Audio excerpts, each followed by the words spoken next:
The room is in darkness. The candles are lit and everyone is sat around the table, waiting patiently for the medium to make contact. The sound of chanting is heard in the distance, like someone has left a radio playing. Suddenly, a figure of a monk appears in the room, dressed in a white habit with a black hood. He tells us about a coffin that is buried in the ruins of the abbey, and then he disappears as quickly as he appeared.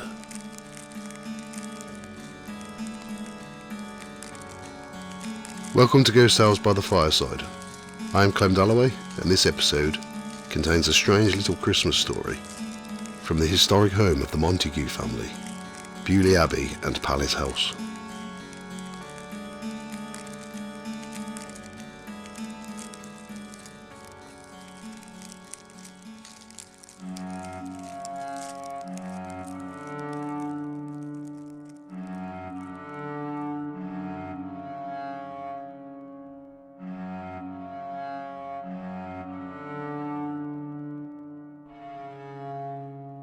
Beaulieu Abbey and Palace House are located on the edge of the New Forest National Park in Hampshire, England. The Cistercian Abbey was founded by King John in 1204 and was given the name of Bellus Locus Regis, which translates to the beautiful place of the king.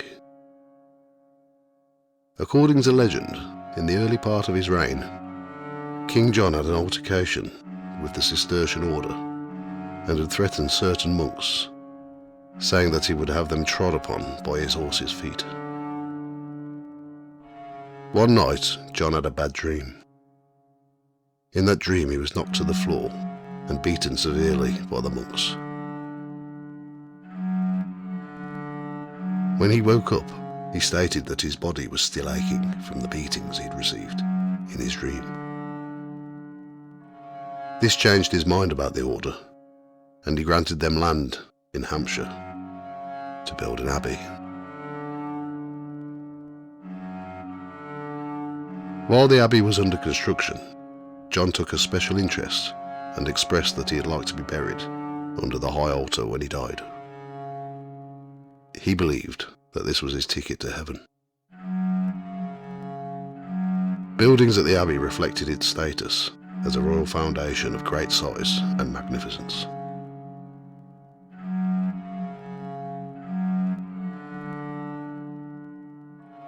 "30 monks from the Cistercian mother house in Cetu, France, built the abbey over a period of 42 years, who also populated it.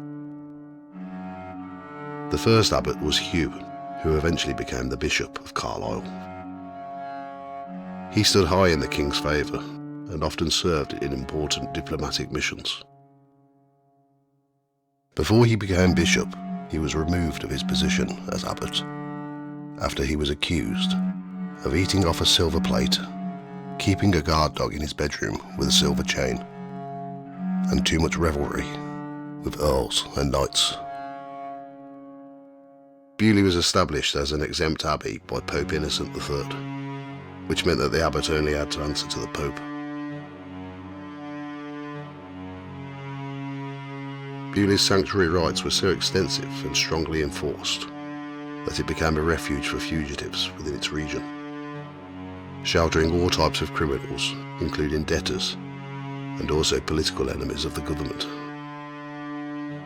Following the Battle of Barnet in 1471, Anne Neville, the wife of Richard Neville, Duke of Warwick, sought sanctuary at the abbey. Perkin Warbeck, who was also known as the Pretender, claimed that he was Richard of Shrewsbury, the Duke of York, also took sanctuary at the abbey after being pursued by the army of Henry VII. On the 2nd of April, 1538, the abbey was surrendered to Henry VIII during the dissolution of the monasteries. Many of the monks were granted pensions, and the last abbot of Beaulieu, Thomas Stevens, received 100 marks a year. Abbot Thomas lived out the rest of his days as the treasurer of Salisbury Cathedral until he died in 1550.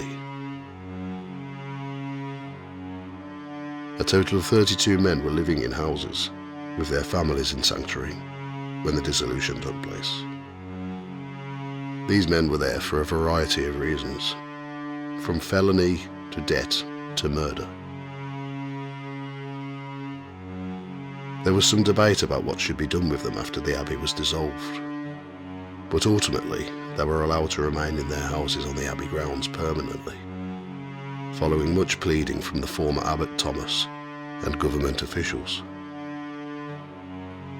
Pardons were granted to some of the criminals, including Thomas James, who murdered a man in Christchurch.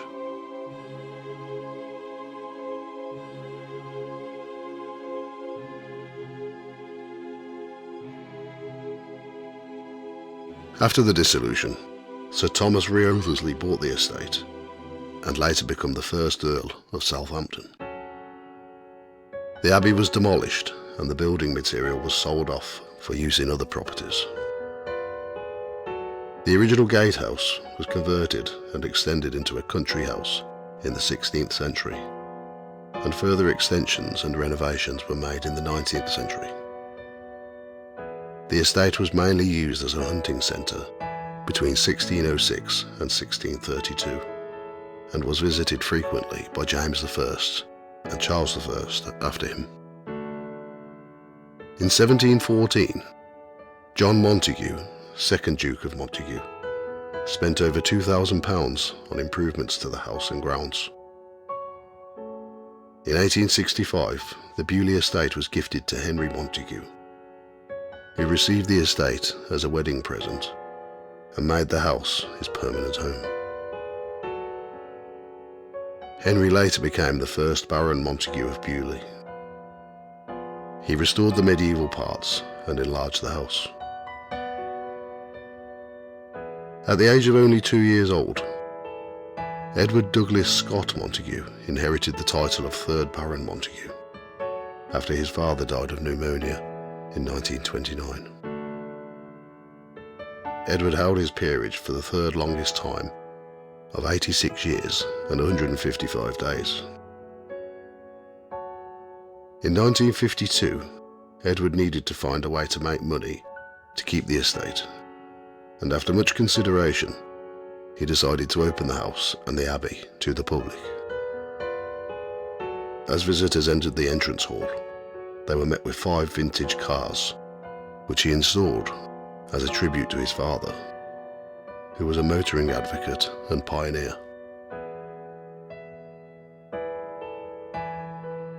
Later, this would develop into the National Motor Museum, which eventually had its own purpose-built building near to the house. Edward died after a short illness on the 31st of August 2015, aged 88. The barony passed on to his eldest son, Ralph Douglas Scott Montague, now the 4th Baron of Montague. The present Lord and Lady Montague still live in the house, and parts of the house and gardens are still open to the public.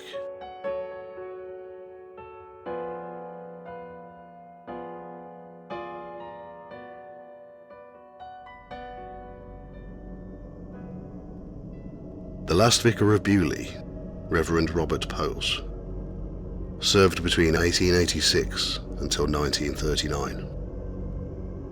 He claimed he was in contact with ghosts on a daily basis and often communicated with them. He was known to speak openly to his parishioners about them. In one comment he said, "Brother Simon was here again last night.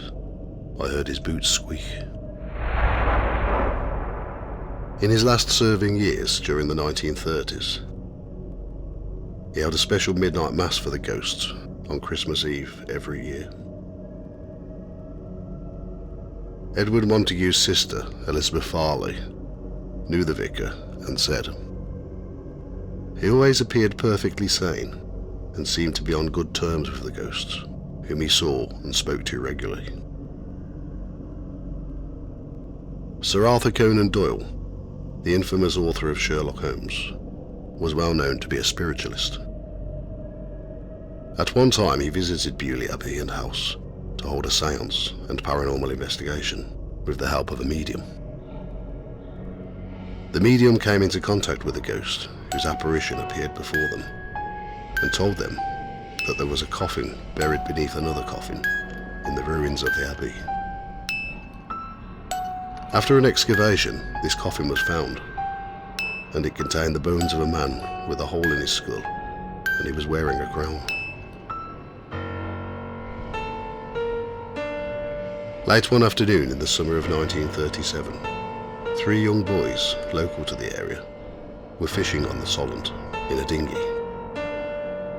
As they left to go home, along the Beaulieu River, strong currents started to send them off course, just as heavy rain came down. They headed for the nearest mooring point and found a disused boathouse, which they decided to use as a shelter until the rain calmed down.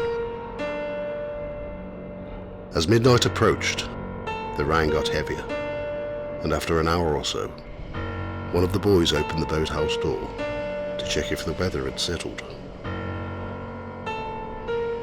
He was watching the rain for a while when he noticed a rowing boat that was mooring on the shore.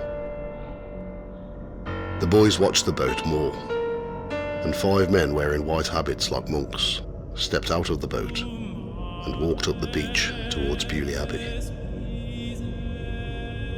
In the morning, when the rain had stopped, they checked where the monks moored the boat to find no trace of the boat and no footprints in the sand. They later told their parents and friends, but no one could offer a logical explanation.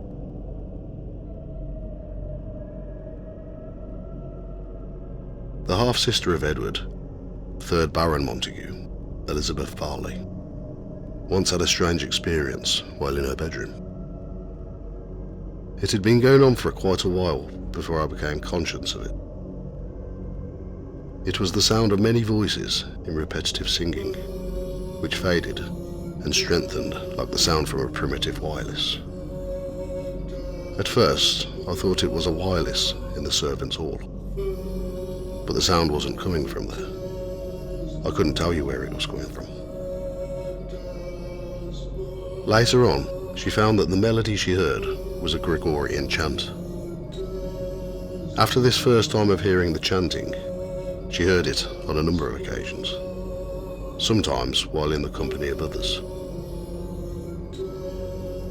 She told a close friend of her father's, the radio pioneer Marconi, and he told her that he wasn't a believer in ghosts, but he believed that the idea of sounds being played back from the past don't ever end, comparable to the rings that grow outwards on the surface of water when disturbed by a pebble. Edward Montague said he'd never witnessed any apparitions or the monks chanting, but he believed a haunting could have been caused by a murder in the abbey in the 19th century, involving a butler and a maid. He did, however, report the smell of incense being burned in one of the rooms that was once part of a chapel. This smell was believed locally to signal tragedy for the people of the village or the abbey. It's also believed that the chanting of the monks became louder around the area when there had been a death in the village. When the National Motor Museum was opened by Lord Montague, the curator was Charles Beatty. Charles once said in an interview that his marriage broke down due to the interactions of the ghost Abbot Hugh, the resident ghost of the estate. His wife at that time was the novelist Joan Grant, who became famous at the time for her book, The Winged Pharaoh. 20 years later, she claimed that she'd channeled the material for the book whilst meditating during seance. By 1959, the curator of the National Motor Museum was Michael Sedgwick, who also claimed that he'd heard the chanting of the monks, and at first believed it was a radio, but he couldn't identify the source. He experienced this twice during his time at Beaulieu. They were also heard by the wife of the filmmaker, Fred Zimmerman, during the filming of A Man for All Seasons. When the film was being made, the camera crew were based high up on one of the walls, when the focus puller suddenly felt like he'd been pushed. nearly causing him to fall off the wall. Thank you for listening to Ghost Tales by the Fireside, and I hope you all have a Merry Christmas and a Happy New Year. If you enjoy this channel, please subscribe and give us a thumbs up. It's very appreciated. You can find more information about the episodes on the website www.ghosttales.co.uk, or join us on Facebook, Ghost Tales Podcast, and on Instagram at Ghost Tales Podcast. All music, research, writing, production, art and sound effects are all my own work.